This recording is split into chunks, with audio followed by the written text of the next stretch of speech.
ल हेर्नुहोस् विदेशको फार्महरू सबैतिर के भन्छ एउटा ठाउँमा पनि खाली छैन, सबतिर उब्जाउ गरेका छन्।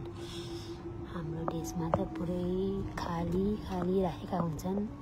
हाम्रो देशको माटो पनि राम्रो, त्यहाँ माथि माटो राम्रो सुन फलाउने ठाउँ हुँदै पनि हामीले सुन फलाउन कोसिस गर्दैन। यहाँ चाहिँ अब मान्छेहरूले चाहिँ डाँडामा पनि उब्जाउ गरिरहेका छन्। अनि किन नहोस् देशको विकास।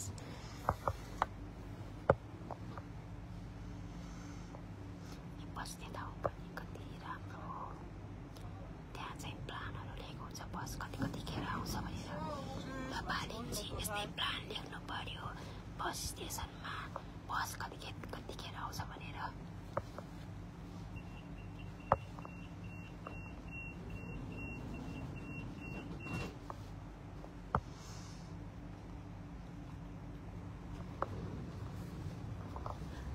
म चाहिँ बिस्तारै बोल्नुको कारण यहाँ मेरो छेउमा विदेशी हुनुहुन्छ अनि फेरि उनी उसलाई डिस्टर्ब होला भनेर बिस्तारै बोलेको क्या।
तोरीको बोटहरू कति राम्रो पहेँलो।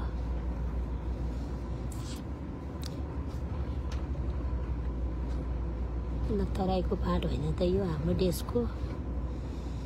ल हेर्नुहोस् जर्मनको तराईको फाँट। देख भनाटा बेला पनि रहेछ।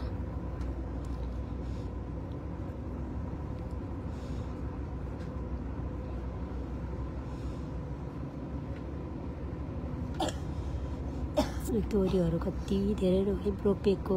बाँझो खेत भनेको कहीँ हुँदैन रहेछ यहाँ त। बाँझो त एक ठाउँमा राखे पनि हुँदैन। यो सोलरको होहरू हेर्नु त के गर्नु। यस्तो देख्दाखेरि त हाम्रो देशमा नि गर्न पाए नि हुन्थ्यो नि जस्तो लाग्छ, तर कसरी गर्ने। म इन्जिनियर पढेन।